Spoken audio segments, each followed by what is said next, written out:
আমরা যারা বাংলাদেশি বা বাংলাদেশ থেকে যারা ব্যবসা করতে চাই ইউএতে, তারা মনে করে যে আমার কম পুঁজি তার মানে হচ্ছে আমাকে ফ্রি জোনে ব্যবসা করতে হবে।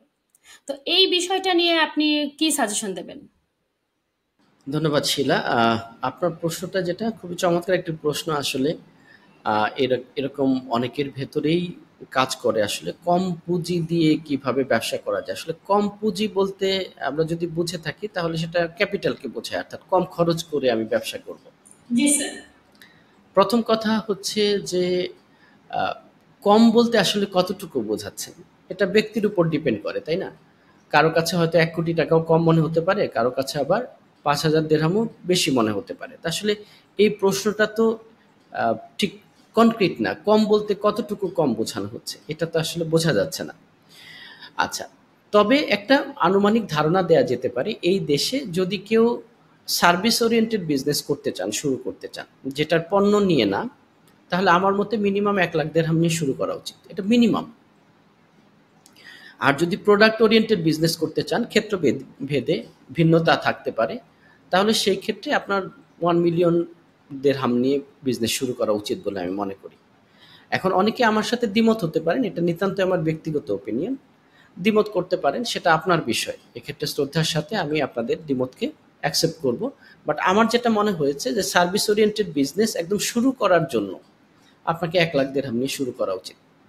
আর প্রোডাক্ট ওরিয়েন্টেড ১,০০,০০০ দিরহাম নিয়ে শুরু করা উচিত। এখন নরমাল আমি একটা উদাহরণ স্বরূপ আপনাকে বলি। ধরেন আপনি একটা মোবাইলের শোরুম দিবেন বা মোবাইলের যে বিজনেসগুলো আছে না সেটা করবেন। একটা ছোট মোবাইলের দোকানও যদি হয়, সেক্ষেত্রে আপনাকে মিনিমাম তো সেখানে ২-৩ হাজার মোবাইল থাকতে হবে।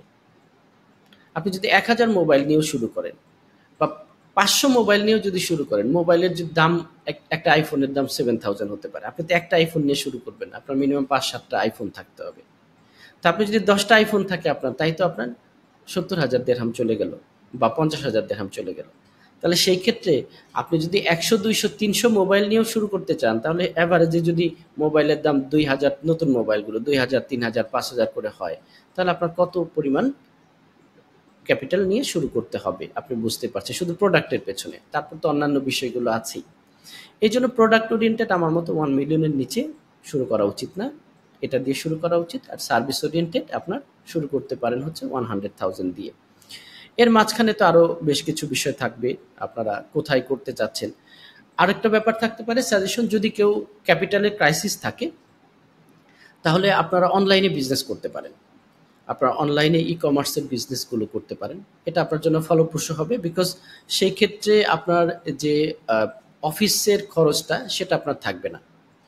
অফিস ছাড়া আপনি শুধু লাইসেন্স পারমিট নিয়ে ই-কমার্সের আপনি বিজনেস পরিচালনা করেন। আস্তে, আস্তে যখন আপনি ক্যাপিটাল গেইন করবেন, আপনার রেভিনিউ হওয়া শুরু করবে, নেট প্রফিট হওয়া শুরু করবে, আপনি আস্তে, আস্তে অফলাইনে যেতে পারেন। এটা এক ধরনের পরিচালনা হতে পারে। আর আরেক ধরনের আইডিয়া হতে পারে যে আপনি সম্পূর্ণ বিজনেস না করে বিজনেসের একটা গুরুত্বপূর্ণ পার্ট দিয়ে শুরু করতে পারেন। যেকোনো কোম্পানির জন্য আপনি মার্কেটিং অ্যাসিস্ট্যান্স হিসেবে শুরু করতে পারেন। এক্ষেত্রে অনেক লাইসেন্স আছে যারা মার্কেটিং এর কাজে সহায়তা করে। এরকম লাইসেন্স। তো কি হবে, সেক্ষেত্রে আপনি ক্লায়েন্ট আপনার মার্কেটিং করে নিয়ে এসে, অর্থাৎ প্রত্যেকটা ক্লায়েন্টের জন্য আপনার যারা বিজনেসম্যান আছে তাদেরকে আপনি সহায়তা করবেন অধিক ক্লায়েন্ট পাওয়ার ক্ষেত্রে, এবং আপনি আপনার কনসালটেন্সি ফি বা সার্ভিস চার্জ নেবেন। তো এ জাতীয় অনেক ধরনের বিজনেস আছে যেটা আপনাকে স্বল্প পুঁজিতে বিজনেস শুরু করা বা বিজনেস পরিচালনার সহায়তা দিতে পারে। ধন্যবাদ।